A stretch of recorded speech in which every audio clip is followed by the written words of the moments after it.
your bandmates in Spandau Ballet were so fortunate enough to have you as a singer because really... I'm glad you said that. because really your voice was the sound of the group. Everyone knew it was Spandau Ballet. That gave it that definitive sound. How much do you want? Tony Hadley, welcome to Gold. Oh, what else can I say? Gold. Yeah, Gold. that's great. I'm surrounded by gold sort of signs. It's brilliant.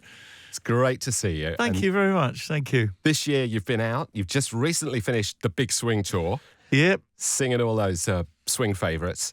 And now we've got another tour in December, dare I say it, in the run-up to Christmas. I love what I do, and I'm never going to retire. I meet all these people these days who say, oh, I'm 55, I've been doing this for so many years, I'm going to retire. I can't think of anything worse. I mean, I think I'm very, very lucky. I count myself as being absolutely blessed because I've got a job that I love and I've been doing it since I was 20. No, I love what I do.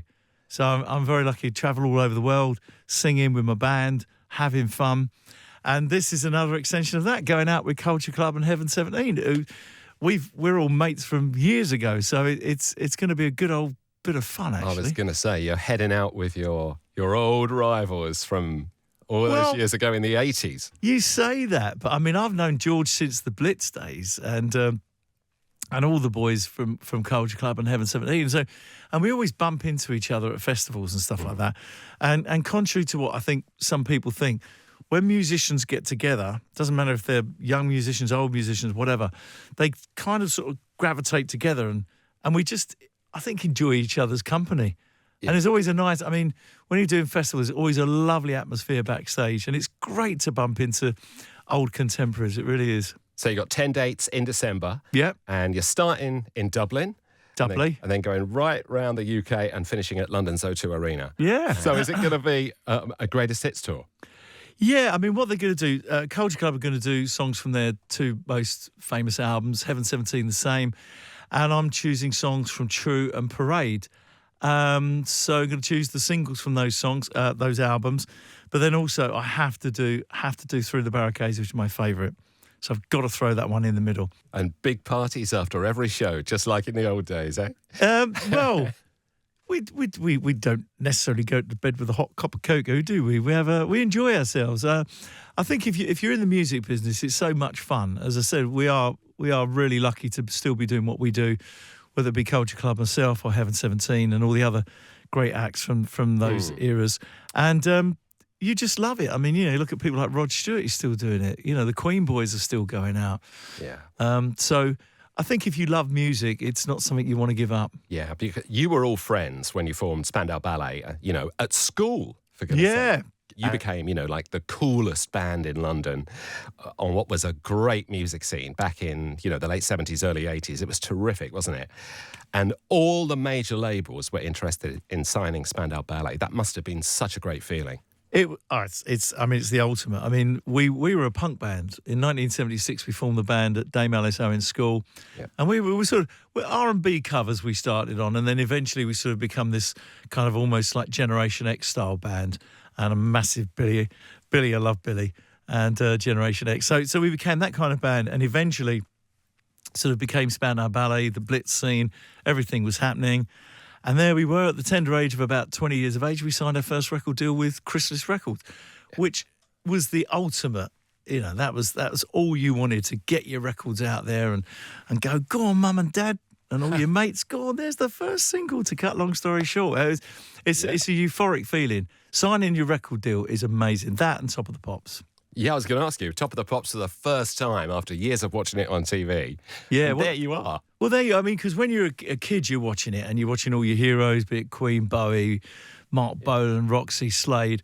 And then all of a sudden, when you're there, it's like, wow, this is kind of amazing. You really do feel as if you made it. And it used to make a massive difference because back in the day, if you had a top 75 on your first single, that was considered to be good. But then we were lucky, I think we were number 57 in the charts, that we got our break on Top of the Pops, and that made the huge difference. And so to cut long story short, went to number 5, our first single. Thank you very much. And that was the start of it all. But it's always, the whole pop journey is always a bit up and down. We had a couple of singles that didn't do so well. So you're always worried about just being a one-hit wonder. I think it was Muscle Bound and then The Freeze. Is that right? And then it was chart number one. Yeah. I remember hearing that and I thought, oh my goodness, that's You've such got this a great better song. than I have. I just remember it from years ago. Chart number one. Story, Freeze, Muscle Bound. She Loved Like Diamond, I think. Yeah. She Loved Neil Diamond. And then it was Chant and wow. Yeah. Oh, Instinction. That was one as well. Yeah. Pulled that one out the bag. But chart number one, I remember hearing that and I thought, God, that should be a number one record. Yeah, that was got to number two. Shakin' Stevens was number one. I know. That's like Vienna went to number two, and I think it was René and Renata. Was it René and Renata or Shut Up in Your Face? Something it might have been that song that kept him off the number one spot. But no, it was. I mean, to start having those kind of consistent hits is every band's dream, and we were very lucky. And of course, when we got to True, which we will of course be playing on the tour, it went to number one in 21 countries. You know, and that really is a game changer. So we were happy boys. Oh, I bet you went to the Bahamas. To Compass Point Studios. Yeah. You call this work, Tony. Chris Blackwell from Island Records, who was originally the guy who wanted to sign us. He was the first one to put an offer in. So we went to Compass Point, and I remember the album took on a really laid-back film. It's all a bit kind of, manana, you know. And it was brilliant. And we were hanging around the pool, then we go in and do a bit of work, and we hang around the pool. It was a terribly stressful affair. So when you were working on True, how soon did you realise that you got such a major hit on your hands here? I didn't think it was a single. No, I mean, that was our first proper ballad, really. And I have to say, I didn't think it was a hit. I think it was a lovely song, but it was Simon Bates on Radio 1 at the time that said, I got the new Spandau Ballet album in True. This is the title song. If this is not a number one song, then there's no justice or whatever. And he played it twice. And I thought, well, if Simon Bates said it's a number one, then I'll go with that every day of the week. Fantastic. And then it was big time for Spandau Ballet, and you were number one, as you said, in 21 countries. Yeah. And you were touring everywhere, parties every night. Oh, chased by women everywhere. Yeah. And we had a good time. We were a young guy. I was 23 when I had my first number one. And I was also married with children as well. So I was the one in the band that I suppose in a way was the odd one out. But contrary to what people think, I mean, if you're singing every night, you cannot party. You've got to look after your voice. Yeah. So I'd have a couple of beers at the bar with the boys. They'd go off and party or whatever, and I'd be, sorry, guys, I've got to go to bed. Yeah. And because you've got to get the sleep if you're going to sing that. And those type of songs as well, they're big songs, big vocal songs. You've got to get the sleep. Your bandmates in Spandau Ballet were so fortunate enough to have you as a singer because really... I'm glad you said that. Because really your voice, was the sound of the group. Everyone knew it was Spandau Ballet. That gave it that definitive sound. How much do you want? But it's true. On songs like True and Gold... I mean, I'd had quite a distinctive voice. I mean, it started off being quite sort of almost Mario Lanza. It was quite sort of, to cut long story short, if you listen to that. And then you get to True and it becomes a lot more softer. But I'm lucky that I had really good singing teacher in Pamela Dodds, and she taught me so well that's why I've still got a voice today. Whatever I sing... I mean, and I love... we always do a Queen song, for instance, when I'm playing live. I've sung Bowie. I've sung all sorts of songs over the years. I always sound like TH. I cannot... sometimes I don't even like the sound of my own voice, but I always just sound like me. Now, this year, it's the 40th anniversary of Band-Aid. I know. And you all turned up in the Bentley on the day. I was watching the film the other day, and I saw you all getting out of the Bentley. Do you know I've never watched Live Aid. I've never watched the Band-Aid documentary. I tend not to go back and do that whole nostalgia thing. All right, okay. I remember, it was an amazing day, and my son Tom, who's now 40 and 6'6" and strapping lad, he was a little baby in arms at the time, and Paula was there as well, with a little baby, and so it was a real kind of, it was a family affair really, and everyone was turning up. There were no egos. As I've said many times before, it was a custard cream and a cup of tea and a sausage roll at lunchtime. It was a really laid back affair, And some of, my heroes, well, a lot of my heroes were there on the day. And I always get a kick out of meaning, wow, fantastic to meet you, I watched you at Live Aid, Tony. I watched it the other night. And I've got to say, I watched it on YouTube, and you guys were so together that day. I've never seen it. Only When You Leave. Wow, what a perforance. Really? I've never watched it back. But the one thing we didn't do, which I think, why didn't we do it? Why didn't we do Gold while we're hearing Gold? We never did it. And I think the reason I remember, because it had lots of sort of orchestral, dum, dum, dum, dum, dum, those kind of cellos and strings, we didn't think we could replicate that.